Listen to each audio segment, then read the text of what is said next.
Hello बच्चों, कैसे हो आप सभी। उम्मीद करता हूं सब अच्छे होंगे, मजे में होंगे। तो बच्चों, हम बात कर रहे थे इक्विलिब्रियम की। तो इक्विलिब्रियम के बारे में हमने लास्ट क्लास में क्या देखा, तो एक बार उसको मैं जल्दी से रिकॉल करूंगा, फिर आगे बढ़ेंगे। ठीक है। तो सबसे पहली चीज देखी कि जो केमिकल रिएक्शन होती हैं, जो रिएक्शन होती हैं वो दो टाइप की होती है ना। कोई भी रिएक्शन है उनको हम दो कैटेगरीज में डिवाइड कर सकते हैं, एक रिवर्सिबल और एक इरिवर्सिबल। रिवर्सिबल इरिवर्सिबल क्या होता है पता है आपको। ये जो रिवर्सिबल रिएक्शन होती है ना, इनके इनके केस में सिर्फ अपने पास इक्विलिब्रियम आता है, इसमें इक्विलिब्रियम नहीं होता है। इक्विलिब्रियम के बारे में कुछ चीजें मैंने लास्ट क्लास में आपको बताई थी, जैसे कि सबसे मेन चीज, जब इक्विलिब्रियम आता है तो इक्विलिब्रियम आने के दौरान क्या होता है, rate of forward reaction is equal to rate of backward reaction. जो कॉन्सेंट्रेशन है या और भी जो मेजरेबल प्रॉपर्टी है वो क्या हो जाती है, कांस्टेंट हो जाती है। इक्विलिब्रियम डायनेमिक नेचर का होता है ना। डायनेमिक नेचर होता है इक्विलिब्रियम का। क्या होता है डायनेमिक नेचर, नहीं पता तो पीछे वाली वीडियो में जाके देख लेना। और इक्विलिब्रियम को आप कहीं से भी ला सकते हो, आप रिएक्टेंट से भी स्टार्ट करो तब भी इक्विलिब्रियम आएगा, प्रोडक्ट से भी, या दोनों भी है तब भी इक्विलिब्रियम आता है। ठीक है। ये कुछ चीजें थी इक्विलिब्रियम के बारे में, इनको बोला जाता है कैरेक्टरिस्टिक्स, मतलब इक्विलिब्रियम को पहचानने के तरीके। तो ये कैरेक्टरिस्टिक्स या प्रॉपर्टीज के बारे में बात करी इक्विलिब्रियम के। अब थोड़ा और आगे बढ़ते हैं। आज हम इक्विलिब्रियम का एनालिसिस करेंगे, इक्विलिब्रियम के बारे में और ज्यादा जानने की कोशिश करेंगे। तो हम तीन तरीके के एनालिसिस करेंगे। तो इक्विलिब्रियम का एनालिसिस करने वाले हैं, मतलब पढ़ने वाले हैं यार। एनालिसिस का मतलब क्या, तो इक्विलिब्रियम का क्या करने वाले हम, एनालिसिस। एनालिसिस क्या क्या करेंगे हम, किन किन चीजों के बारे में बात करेंगे। तो सबसे पहली हम कॉन्सेंट्रेशन एनालिसिस करेंगे। कॉन्सेंट्रेशन एनालिसिस मतलब जब इक्विलिब्रियम आता है तो उस दौरान कॉन्सेंट्रेशन पे क्या फर्क पड़ता है, कैसे पहले थी कॉन्सेंट्रेशन और इक्विलिब्रियम आने के बाद कॉन्सेंट्रेशन क्या हुई, क्या चेंजेस हो रहे हैं कॉन्सेंट्रेशन में। तो कॉन्सेंट्रेशन के पे हम फोकस करेंगे। रिएक्टेंट का जो कॉन्सेंट्रेशन मतलब अमाउंट है ना, एक तरीके से। तो उस अमाउंट के बारे में चेक करेंगे, अमाउंट पे क्या फर्क पड़ रहा है, क्या हो रहा है। उसके बाद हम रेट का एनालिसिस करेंगे। रेट एनालिसिस, रेट मतलब स्पीड के बारे में, स्पीड के का क्या लेना देना, पहले स्पीड कैसे थी, बाद में कैसी, इक्विलिब्रियम पे कैसी। और लास्ट में हम तीसरी चीज करेंगे क्वांटिटेटिव एनालिसिस। क्वांटिटेटिव एनालिसिस इसका मतलब क्या है समझाऊंगा यार, टेंशन क्यों ले रहे हो। पहले एक एक चीज को समझेंगे, फिर मैं आपको हर एक चीज को एक्सप्लेन करूंगा एक एक करके। तो सबसे पहले कॉन्सेंट्रेशन एनालिसिस के बारे में बात करते हैं। पहले सबसे पहले कॉन्सेंट्रेशन के बारे में बात करते हैं। ठीक है। कॉन्सेंट्रेशन एनालिसिस, अरे यार, कॉन्सेंट्रेशन, कॉन्सेंट्रेशन एनालिसिस।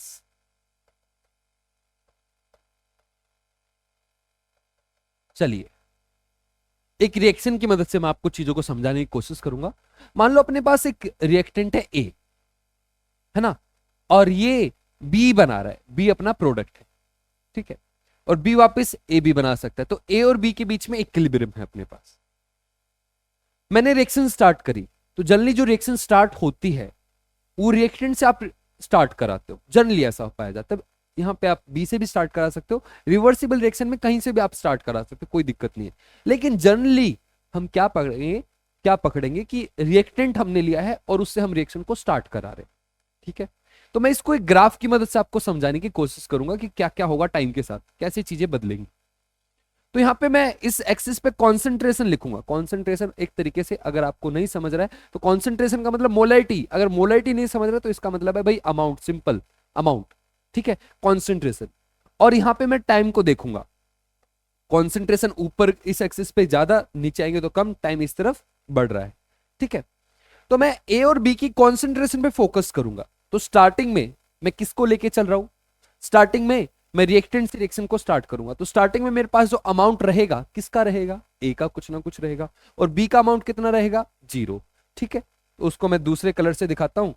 तो मान लेते हैं ए का कुछ अमाउंट है टाइम 0 पे, यहां पे टाइम 0, यहां पे ए का कुछ अमाउंट है, इतना अमाउंट है ए का। ये किसका अमाउंट है, ए का। ए की कॉन्सेंट्रेशन, कॉन्सेंट्रेशन को मैं ऐसे दिखाऊंगा, ये डबल ब्रैकेट से। और यहां पे किसका अमाउंट है, ये टाइम 0 पे किसका अमाउंट है, ये बी का अमाउंट है। सही है। अब रिएक्शन स्टार्ट होगी। तो रिएक्शन का स्टार्ट होने का मतलब क्या, रिएक्टेंट किस में कन्वर्ट होगा, प्रोडक्ट में।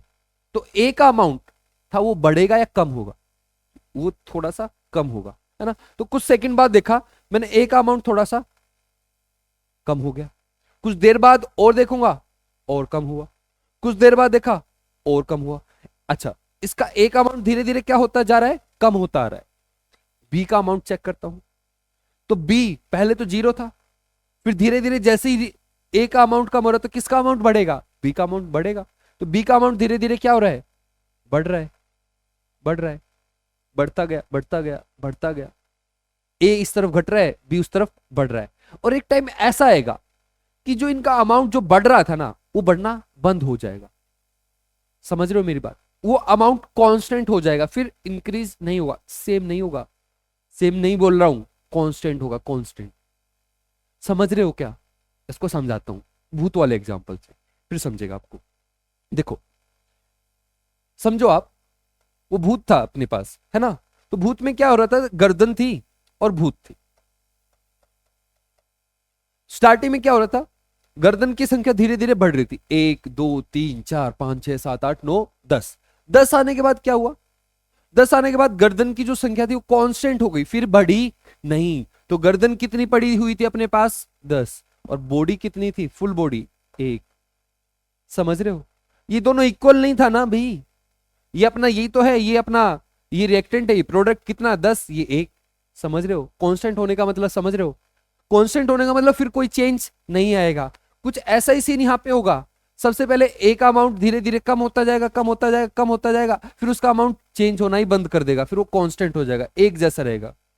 ऐसे बी का अमाउंट पहले बढ़ेगा बढ़ेगा बढ़ेगा, और एक टाइम आएगा कि इसका अमाउंट क्या हो जाएगा, कांस्टेंट, फिर बढ़ेगा ही नहीं।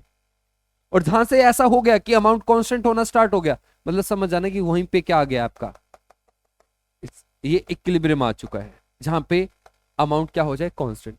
कांस्टेंट क्यों हो रहा है, क्योंकि भाई जितना ए टूटता है वापस बी उतना ही बनाने लग जाता है। समझ रहे हो, तो रेट ऑफ फॉरवर्ड डायरेक्शन मतलब रेट ऑफ ए का टूटने का इक्वल हो जाता है रेट ऑफ ए का बनना। Rate of forward direction is equal to rate of backward direction. तो अमाउंट में कोई चेंज नहीं आता। समझ में आ रही है बात। तो यहां पे क्या हुआ, जैसे इनका अमाउंट कांस्टेंट हो गया, मतलब समझ जाओ कि रिएक्शन आ गई इक्विलिब्रियम पे। अच्छा, ये इक्विलिब्रियम कब आया, बहुत लेट आया, बहुत जल्दी आया, या बीच में आया, मतलब इसका मतलब ये मैं आपसे ये पूछना चाह रहा हूं कि जो रिएक्टेंट है वो कितना खत्म हुआ है, आधा खत्म हुआ है, नहीं हुआ अभी तक, या बहुत ज्यादा ही खत्म हो गया। तो आधा खत्म होता तो कम से कम यहां तो आना चाहिए था आधे के लिए, आधा खत्म नहीं हुआ। तो इक्विलिब्रियम कभी भी आता है, इक्विलिब्रियम इक्विलिब्रियम कभी भी आता है। जैसे भूत वाले एग्जांपल से बता रहा हूं, उसमें इक्विलिब्रियम आ रहा था 10 के बाद, ऐसा भी हो सकता है 100 भूत मरने के बाद इक्विलिब्रियम आए, रिएक्शन टू रिएक्शन डिपेंड करता है। और ऐसा भी हो सकता है 2 नाड़ काटने के, 2 गर्दन काटने के बाद ही इक्विलिब्रियम आ जाए भूत के केस में। ऐसे ही रिएक्शन के दौरान भी ऐसा ही कुछ होता है, इक्विलिब्रियम कभी भी आता है। इक्विलिब्रियम बिल्कुल स्टार्टिंग में भी आ जाता है, जब रिएक्टेंट थोड़ा सा ही कम हुआ हो, एकदम इक्विलिब्रियम आया, फिर उसका अमाउंट चेंज होना बंद हो गया। ऐसा भी हो सकता है कि रिएक्टेंट लगभग खत्म होने को आ गया, फिर इक्विलिब्रियम आ रहा है। ऐसा भी हो सकता है रिएक्टेंट आधा हो गया तब इक्विलिब्रियम आ गया। इस वाले केस में इक्विलिब्रियम कब आ रहा है, जब रिएक्टेंट का अमाउंट ज्यादा नहीं, आधा तो नहीं हुआ है, उससे पहले इक्विलिब्रियम आ गया। तो हम बोलते हैं एक्सटेंट ऑफ रिएक्शन, ऐसे बोलते हैं एक्सटेंट ऑफ रिएक्शन। रिएक्शन कितनी हुई, ये लेस देन 50% हुई, मतलब रिएक्टेंट अपना 50% से कम कंज्यूम हुआ। तो हम बोलेंगे एक्सटेंट ऑफ रिएक्शन कितनी है यहाँ पे, लेस देन 50%। समझ रहे हो मेरी बात। इक्विलिब्रियम जब आएगा तो किसका अमाउंट ज्यादा, ए का ज्यादा, बी का कम, रिएक्टेंट ज्यादा है ना। तो रिएक्टेंट का अमाउंट इस वाले extent of reaction less than 50%, मतलब रिएक्टेंट का अमाउंट ज्यादा है और प्रोडक्ट का अमाउंट कम है। समझ रहा है क्या, ये पहला केस है। ऐसा एक केस हो सकता है, और भी केस बन सकते हैं भाई, ये पहला केस है। और क्या हो सकता है, तो दूसरे केस को देख लेते हैं। फिर से ग्राफ बनाऊंगा, और यहां पे कॉन्सेंट्रेशन, यहाँ पे टाइम। जिसको समझ में नहीं आया फिर से समझने की कोशिश करना, एक बार फिर से समझाने की कोशिश करूंगा, ठीक है। बस कोशिश करना, आएगा, पक्का आएगा समझ में, अगर नहीं आया होगा तो पीछे। रिएक्शन को फिर से स्टार्ट कर रहा हूं, किससे स्टार्ट करूंगा, ए से। स्टार्टिंग में ए का अमाउंट क्या रहेगा, ज्यादा, बी का अमाउंट क्या रहेगा, होगा ही नहीं बी का अमाउंट 0। तो ये किसका अमाउंट, ए का, है ना। और ये किसका अमाउंट, किसकी कॉन्सेंट्रेशन, बी की 0 टाइम पे बी 0 है, ए की कुछ कॉन्सेंट्रेशन, अभी रिएक्शन स्टार्ट हो रही है। जैसी रिएक्शन स्टार्ट होगी ए का अमाउंट क्या होने लगेगा, धीरे धीरे कम होने लगेगा, होगा कम। ठीक है, ए का अमाउंट धीरे धीरे कम होता जा रहा है। कुछ टाइम बाद देखा मैंने इसका इतना हुआ, कुछ देर बाद देखा और कम हुआ, कुछ देर बाद देखा और कम हुआ, कुछ देर बाद देखा और कम हुआ, कुछ देर बाद देखा और कम हुआ। अगर मैं बी को देख रहा होता तो बी का अमाउंट धीरे धीरे क्या हो रहा था, बढ़ रहा होता, कुछ देर बाद और बढ़ता, क्योंकि रिएक्शन क्या बनाएगी, प्रोडक्ट बनाएगी, तो धीरे धीरे बी का अमाउंट क्या होगा, बढ़ेगा बी का अमाउंट। तो ये वाली जो लाइन है, ये जो ऊपर की तरफ जा रही है, किसकी है, वो प्रोडक्ट की, उसका अमाउंट क्या हो रहा है, बढ़ रहा है। और ये किसकी लाइन है, रिएक्टेंट, इसका अमाउंट क्या हो रहा है, घट रहा है। और एक टाइम आएगा कि फिर घटते घटते इसका अमाउंट फिर घटना बंद हो जाएगा, फिर कांस्टेंट हो जाएगा, उसके अमाउंट में कोई चेंज नहीं आएगा। ऐसे ही जो प्रोडक्ट था उसका अमाउंट बढ़ता रहेगा, फिर कोई चेंज नहीं आएगा, फिर उसका अमाउंट क्या हो जाएगा, कांस्टेंट। और जहां से कांस्टेंट हो गया मतलब समझ जाओ वहां पे क्या आ गया, वहां पे क्या आ गया भाई, यहाँ पे क्या आ गया, यहाँ से इक्विलिब्रियम आ गया। समझ रहे हो, इसमें ए का अमाउंट कितना कम हुआ, 50% से ज्यादा कम हुआ है। तो यहां पे जो एक्सटेंट ऑफ रिएक्शन है, एक्सटेंट ऑफ रिएक्शन है वो मोर देन 50% है। क्यों, क्योंकि जब आप इक्विलिब्रियम को देखोगे तो ये बी है अपना और ये ए है। तो जब आप इक्विलिब्रियम पे देखोगे तो किसका अमाउंट ज्यादा, बी का अमाउंट ज्यादा, प्रोडक्ट का अमाउंट ज्यादा, किससे, रिएक्टेंट का। मतलब रिएक्टेंट 50% से ज्यादा खत्म, 50% से ऊपर गई है तब जाके इक्विलिब्रियम आया है। तो इक्विलिब्रियम कभी भी आता है, 50% होने से पहले रिएक्टेंट आधा ही खत्म हो तब भी आ जाता है, रिएक्टेंट आधे से ज्यादा खत्म हुआ हो तब भी इक्विलिब्रियम आता है। और ऐसा भी हो सकता है, एक और केस बन सकता है, उस तीसरे को और देख लेते हैं। ये 2 केस हो गए, तीसरा केस, थर्ड केस ऐसा भी हो सकता है, मान लो फिर से सेम रिएक्शन है, इस तरफ कॉन्सेंट्रेशन है और इस तरफ टाइम है। फिर से स्टार्ट कर रहे हैं, ऊपर ए अपना, ए रिएक्टेंट और नीचे कौन, बी प्रोडक्ट।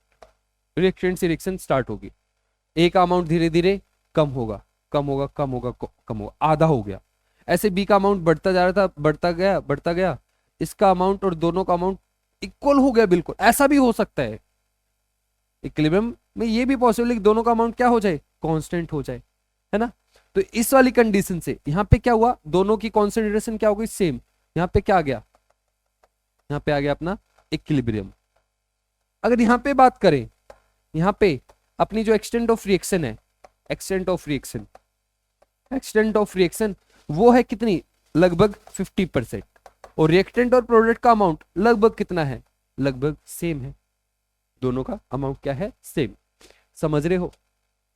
तो मैं ये इन ग्राफ की मदद से आपको ये समझाने की कोशिश कर रहा हूं कि भाई इक्विलिब्रियम ऐसा नहीं है तब आता है जब रिएक्टेंट आधा हो जाए, प्रोडक्ट भी उतना ही बन जाए, ऐसा नहीं है। दोनों को रिएक्टेंट और प्रोडक्ट का इक्वल अमाउंट होना जरूरी नहीं है। इक्विलिब्रियम कभी भी आता है जब रिएक्टेंट का अमाउंट बहुत ज्यादा है, प्रोडक्ट का कम है, या उल्टा भी हो सकता है, रिएक्टेंट का अमाउंट बहुत कम है, प्रोडक्ट का अमाउंट ज्यादा है। और ऐसा भी हो सकता है जब रिएक्टेंट और प्रोडक्ट दोनों का अमाउंट क्या हो, सेम। इक्विलिब्रियम कभी भी आता है, बस इक्विलिब्रियम आने पे क्या होता है कि उनके अमाउंट में फिर कोई चेंज नहीं आता है। जैसे इक्विलिब्रियम की कंडीशन आई, रिएक्टेंट और प्रोडक्ट का जो कॉन्सेंट्रेशन है, जो अमाउंट है, वो बदलता नहीं है, वो कांस्टेंट हो जाता है। क्लियर है, कॉन्सेंट्रेशन के बारे में समझ में आया।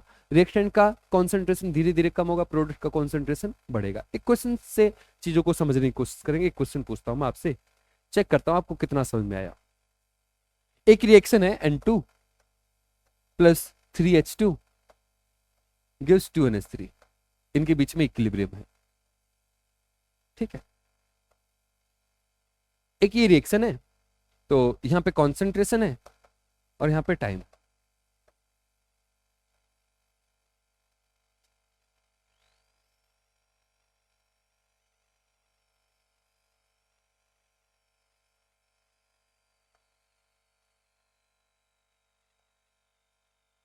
बिल्कुल सीधी लाइन है, ये 3 लाइन है। आपको इनमें से ये पहचाना किस, कौन सी N2 की है, कौन सी H2 की और कौन सी NH3 की है, पहचान लोगे। चलो पहचानना सिखाता हूं। इसमें क्या है, 1 मिनट दो मुझे, छींक आ रही है यार, चली गई छींक। हाँ, तो देखो इसमें क्या सीन है, इसमें ऐसा सीन है कि भाई ये N2 है, इसमें H2 है और NH3, 3 चीजें, तीनों की कॉन्सेंट्रेशन का ये लाइनें बनी हुई है। तो एक लाइन को आप बहुत आसानी से पहचान सकते हो। जो लाइन ऊपर जा रही है वो किसकी होगी, जिसका अमाउंट बढ़ेगा। किसका अमाउंट बढ़ेगा रिएक्शन के दौरान, प्रोडक्ट का। तो ये जो ऊपर वाली लाइन है ये NH3 की है, और ये दो लाइनें नीचे आ रही है, किसकी लाइन होंगी, रिएक्टेंट की, क्योंकि उनका अमाउंट क्या हो रहा है, कम हो रहा है। तो आपको अब ये पहचाने कौन सी N2 की और कौन सी H2 की है। तो देखो दोनों का अमाउंट लगभग सेम ही था स्टार्टिंग में, और ये जो नीचे वाली लाइन है जल्दी जल्दी खत्म हो रही है, मतलब जल्दी जल्दी नीचे जा रही है, जल्दी जल्दी इसकी कॉन्सेंट्रेशन कम हो रही है। तो किसकी कॉन्सेंट्रेशन जल्दी खत्म होगी, किसका अमाउंट जल्दी कम होगा। तो देखो अगर 1 मोल रिएक्ट करता है N2 का तो इसके 3 मोल यूज होते हैं, इसका 1 मोल यूज होगा तो इसके कितने मोल यूज होंगे, 3। तो H2 का अमाउंट वो जल्दी जल्दी डिक्रीज करेगा, है ना। तो जो जल्दी नीचे जा रहा है, जो ज्यादा नीचे गया, वो मतलब उसका अमाउंट ज्यादा कम हो रहा है, बहुत तेजी से कम हो रहा है, तो वो कौन है, वो H2 है। और जो धीरे धीरे कम हुआ वो कौन है, N2। समझ में आया है क्या। ऐसे ग्राफ से आपसे क्वेश्चन पूछ सकते हैं कॉन्सेंट्रेशन की टर्म्स में, जब कॉन्सेंट्रेशन के बेस पे ऐसे क्वेश्चन पूछे जाते हैं, अलग अलग ग्राफ बनवाएंगे तो उसके बेस पे आपसे क्वेश्चन पूछेंगे। ये क्लियर है सभी को। चलिए इसके बाद चलते हैं रेट एनालिसिस पे, दूसरा अपना पार्ट है। ये जो अपना इक्विलिब्रियम है, इसमें हमें 3 चीजों के बारे में बात करें। सबसे पहले कॉन्सेंट्रेशन एनालिसिस, वो हमने देखा कि कॉन्सेंट्रेशन पे क्या होने वाला है। अब बात करते हैं रेट एनालिसिस की, दूसरा टॉपिक रेट एनालिसिस। रेट के बारे में थोड़ा जानते हैं। पहले आपको मैं थोड़ा सा रेट के बारे में बताऊंगा। रेट का मतलब क्या है, रेट का मतलब होता है स्पीड। रेट का मतलब होता है स्पीड, ठीक है। और स्पीड किसकी, रिएक्शन की, रेट ऑफ रिएक्शन। ये जो टॉपिक है ये आगे का टॉपिक है। क्लास 12th में एक चैप्टर रहता है जिसका नाम होता है केमिकल काइनेटिक्स, उसमें हम रिएक्शन की स्पीड के बारे में डिस्कस करते हैं, रिएक्शन की स्पीड के बारे में पढ़ते हैं। अभी हमें इसको जानना है तो हम ऊपर ऊपर से थोड़ा समझने की कोशिश करेंगे, क्योंकि इसका हमें यूज है इस चैप्टर में थोड़ा सा, तो थोड़ा सा यूज है, ज्यादा नहीं है, तो उसको थोड़ा सा समझने की कोशिश करेंगे, ज्यादा मुश्किल नहीं है, आसानी है। तो अब हम क्या करेंगे, थोड़ा सा मैं आपको पहले स्पीड के बारे में बताऊंगा, फिर पीछे लेके चलूंगा, तो थोड़ा सा बाहर का है, आगे वाले टॉपिक का है। तो इसको समझते हैं, स्पीड ऑफ रिएक्शन। तो जो रिएक्शन की स्पीड है, पहले तो रिएक्शन जो होती है ना उनकी अलग अलग स्पीड होती है, आपको ये पता होना चाहिए। जैसे एग्जांपल देता हूं, जैसे जो सीमेंट का जमना होता है, सीमेंट जो जमती है उसको बहुत टाइम लगता है, बहुत टाइम, ऐसा नहीं कि आधे घंटे में जम जाएगी, 3-4 साल लगते हैं। वो रिएक्शन चलती, आपका घर बन जाता है तब तो वो रिएक्शन चलती रहती है कई सालों तक, तब जाके वो सीमेंट जमती है। तो सीमेंट का जो जमना है वो लंबी रिएक्शन है, वो बहुत स्लो स्लो चलती है। तो setting of cement is slow reaction, slow reaction होती है। अगर मैं फास्ट रिएक्शन का एग्जांपल दूं तो फास्ट रिएक्शन में आपका आ गया, जैसे अगर आप किसी एसिड के अंदर बेस डालते हो तो वो बिल्कुल सेकंडों में रिएक्ट करता है, वो बहुत फास्ट रिएक्शन है, एसिड और बेस की रिएक्शन, तो फास्ट रिएक्शन होता है। तो हमारे आसपास जो केमिकल रिएक्शन होती है, वो कुछ रिएक्शन बहुत स्लो होती है, कुछ रिएक्शन बहुत फास्ट होती है, और उनकी जो स्पीड होती है ना उसको अपन कम ज्यादा कर सकते हैं। वो हमें आता है, वो हम सीखेंगे आगे जाके कि किसी रिएक्शन की स्पीड कम ज्यादा कैसे करें। तो कोई रिएक्शन हो रही है, उसकी स्पीड अगर हमें कम या ज्यादा करनी है तो उसके पास, उसको करने के अपने पास अलग अलग तरीके हैं। उसमें से एक तरीका मैं आपको बताता हूं। रिएक्शन की स्पीड अगर आप चेंज करना चाहते हो तो आपने पढ़ा होगा कैटलिस्ट, तो कैटलिस्ट के बारे में अभी बात नहीं कर रहा हूं मैं, किसी और चीज के बारे में आपको बताऊंगा कि रिएक्शन की स्पीड को कैसे हम चेंज कर सकते हैं। तो रिएक्शन की स्पीड कहीं ना कहीं डिपेंड करती है, बहुत बहुत इंपॉर्टेंट चीज और बहुत सबसे जरूरी चीज, वो कौन सी चीज है, अमाउंट पे। नहीं समझे क्या। और अमाउंट किसका, रिएक्टेंट का। थोड़ा समझाने की कोशिश करता हूं। तो मैंने क्या बोला, जो रिएक्शन की स्पीड होती है वो डिपेंड करती है आपने रिएक्टेंट कितना लिया है। अगर रिएक्टेंट ज्यादा लोगे तो उसकी उसकी उस रिएक्शन के तेज होने के चांसेस बढ़ जाते हैं। अगर रिएक्टेंट आपने कम से स्टार्ट किया तो रिएक्शन स्लो रहेगी, अगर ज्यादा अमाउंट है तो ज्यादा स्पीड से होगी वो रिएक्शन। ऐसे क्या, एग्जाम्पल समझाता हूं। जैसे आपने वो देखा होगा, गाँव वाँव में गए होंगे तो चूल्हा होता है ना, चूल्हा, चूल्हा समझते हो ना। तो चूल्हे के पास है ना एक एक ऐसे फूक नहीं रहती है, हरियाणा में उसको फूक नहीं बोलते, ऐसे एक पाइप सा रहता है। वो क्यों रहता है, वो है ना हवा फेंकने के लिए रहता है, हवा डालने के लिए। मतलब क्यों, क्योंकि आग है अगर बुझ रही है तो उसको थोड़ा तेज करना है तो अपन उससे हवा मारते हैं, है है ना, और जैसे ही हवा मारते हैं वो आग तेजी से जलने लगती है। समझ रहे हो मेरी बात? और कुछ कोरिलेट कर पा रहे हो? देखो, जलना जो है वो एक कंबसन रिएक्शन है। जलना it's a combustion reaction. Combustion reaction मतलब उसमें क्या होता है, उसमें रिएक्टेंट्स होते हैं दो। एक एक कुछ भी जो चीज जल रही है, दूसरा ऑक्सीजन, तो दो रिएक्टेंट है ना। अगर आप इन रिएक्टेंट का अमाउंट बढ़ा दोगे तो रिएक्शन की स्पीड बढ़ जाएगी। तो अगर ऑक्सीजन का अमाउंट कम कर दिया आपने तो रिएक्शन स्लो स्लो चलेगी, जलना धीरे होगा। अगर ऑक्सीजन का अमाउंट बढ़ा दिया तो रिएक्शन स्पीड पकड़ लेगी, तेजी से होगी। इसलिए अगर तेज हवा चल रही है, एक बार आग लगा दो, जंगल में आग फैलती है ना, वो इसी वजह से, क्योंकि हवा तेज चलती है तो फैल जाती है आग, क्योंकि स्पीड बहुत बढ़ जाती है जलने की। समझ रहे हो? तो मैं आपको ये बताना चाहता हूं, जो रिएक्शन की स्पीड होती है वो डिपेंड करते हैं अमाउंट पे। अगर अमाउंट बढ़ा दोगे तो रिएक्शन की स्पीड बढ़ जाती है। एक और एग्जांपल देता हूँ। मिस्टर बीन देखा होगा, वो लैब में जाता है, चीजों को मिक्स करता है लेकिन कुछ होता नहीं है, तो वो क्या करता है, बहुत सारी चीजों को एकदम मिक्स मिक्स कर देता है ज्यादा अमाउंट में, और ऐसे धम, ऐसे ही जल लिया। आपने देखा होगा, कुछ डाला आपने, कुछ हो नहीं रहा, ज्यादा डाल दे एकदम धमाका हो गया। तो रिएक्शन में क्या रहता है, रिएक्शन में अगर अमाउंट बढ़ा देते हैं तो उसकी स्पीड बढ़ जाती है रिएक्शन की। तो मैं आपको ये बता रहा हूं, स्पीड ऑफ रिएक्शन या रेट ऑफ रिएक्शन अपन बोलते हैं। Rate of reaction is directly proportional to concentration of reactant. Concentration of reactant, जो रिएक्टेंट है उसके अमाउंट पे डिपेंड करती है स्पीड। जैसे अगर कोई रिएक्शन हो रही है ए से ए टू बी, तो अगर मैं बोलूं, अब इसमें रिएक्शन तो दोनों तरफ हो रही है ना। अब कौन सी रिएक्शन के बारे में बात करें, तो अगर आगे जाने की रिएक्शन है तो उसको बोलेंगे रेट ऑफ फॉरवर्ड रिएक्शन, और पीछे आने की जो रिएक्शन है उसको बोलेंगे रेट ऑफ बैकवर्ड रिएक्शन। तो पहले बात करते हैं आगे जाने वाली रिएक्शन की। तो आगे जाने वाली रेट ऑफ फॉरवर्ड रिएक्शन, आगे जाने की जो स्पीड है रिएक्शन की, वो किस पे डिपेंड करेगी, वो डिपेंड करेगी ए का अमाउंट कितना है। तो rate of forward reaction is directly proportional to concentration किसकी, ए की। समझ रहे हो? ये कॉन्सेंट्रेशन को मैं दिखाता हूं ऐसे। इसी तरीके से ये आगे जाने की स्पीड है। अगर कोई पूछे पीछे आने की स्पीड क्या है फिर भाई, तो पीछे आने के लिए रेट ऑफ बैकवर्ड रिएक्शन। पीछे जब आएगी रिएक्शन तो उसमें रिएक्टेंट ये नहीं है, अब ये प्रोडक्ट है, वो रिएक्शन इससे चल रही है बी से, तो बी के अमाउंट पे डिपेंड करे। तो rate of backward reaction is directly proportional to concentration of B. समझ रहे हो? तो रेट ऑफ फॉरवर्ड रिएक्शन किस पे डिपेंड कर रही है, ए पे। रेट ऑफ बैकवर्ड रिएक्शन किस पे डिपेंड कर रही है, बी पे। करेक्ट है? समझ रहा है? चलिए इस चीज को थोड़ा और समझने की कोशिश करेंगे ग्राफ की मदद से। तो अभी के लिए इतना काफी है आपके लिए, थोड़ा और मैं आपको आगे चीजों के बारे में बताऊंगा। अभी इतने से काम चलेगा अपना। रेट एनालिसिस करूंगा, मैं ग्राफ बनाऊंगा, एक ग्राफ बनाने की कोशिश करूंगा।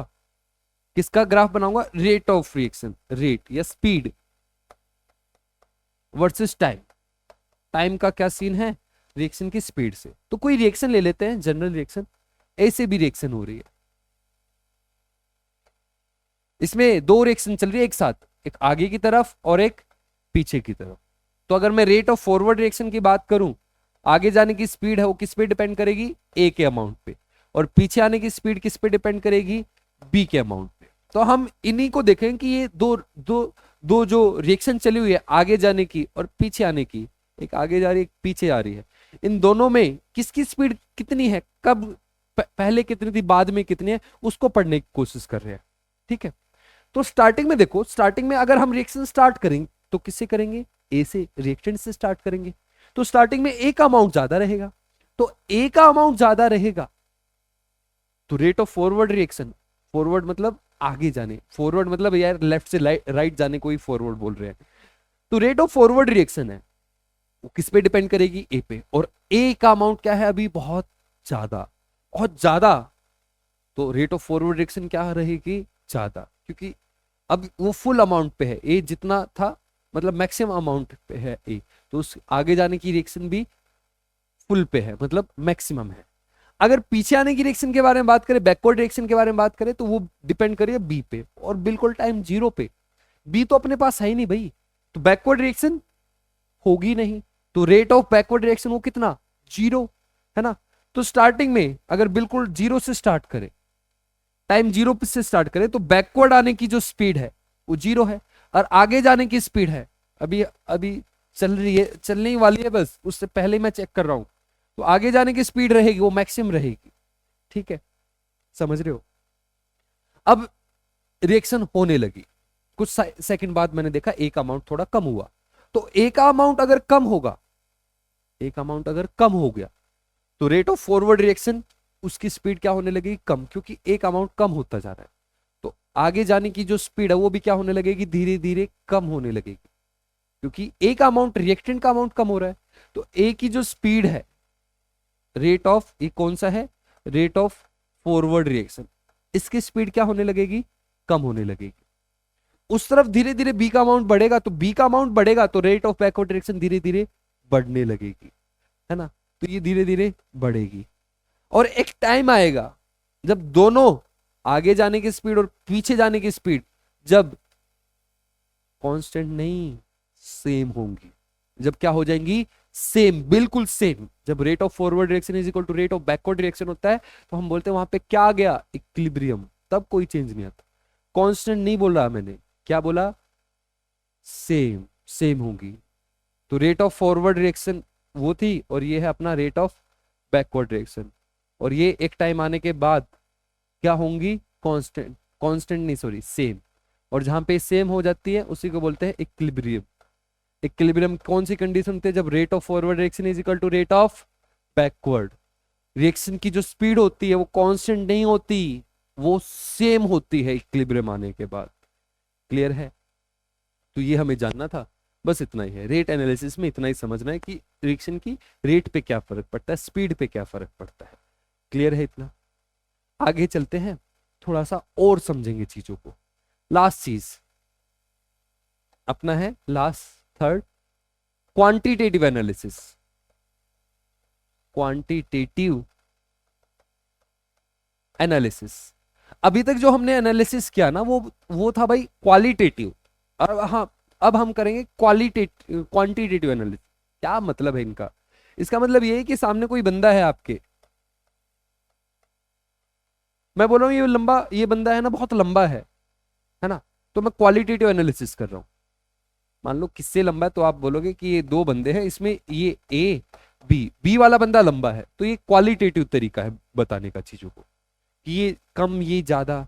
लेकिन जब आप ये बता दो कि ये इससे 2 सेंटीमीटर ज्यादा, ये बंदा 2 सेंटीमीटर ज्यादा, जब आप उस क्वांटिटी में बता दो, अमाउंट मतलब वो नंबर दे दो, तो उसको बोलते हैं क्वांटिटेटिव एनालिसिस। क्वांटिटी में बता रहे हो आप, है ना। तो अब अभी तक हमने देखा कि कॉन्सेंट्रेशन, कॉन्सेंट्रेशन घटेगी बढ़ेगी, ये कांस्टेंट होगी, ये होगा वो होगा। अब हम देखें कि कॉन्सेंट्रेशन कितनी कम हुई, कम हुई तो बढ़ी, तो कितनी बढ़ी, कांस्टेंट हुई तो कितनी कांस्टेंट है, उस टाइम पे कितनी है। तो क्वांटिटी के बारे में बात करेंगे हम, क्वांटिटेटिव एनालिसिस करेंगे। समझ रहे हो। चलिए करते हैं। चलिए कुछ चीजों को समझते हैं। तो आपको पता है एट इक्विलिब्रियम, एट इक्विलिब्रियम क्या सीन रहता है, कोई रिएक्शन है ए से बी, सिंपल सी रिएक्शन है इसलिए बार बार मैं इसको लिखता हूं, ए टू बी कोई केमिकल रिएक्शन हो रही है। तो एट इक्विलिब्रियम मैं क्या बोलूंगा, एट इक्विलिब्रियम क्या होता है, रेट ऑफ फॉरवर्ड रिएक्शन वो हो जाता है रेट ऑफ बैकवर्ड रिएक्शन के इक्वल, बैकवर्ड रिएक्शन के इक्वल। सही है।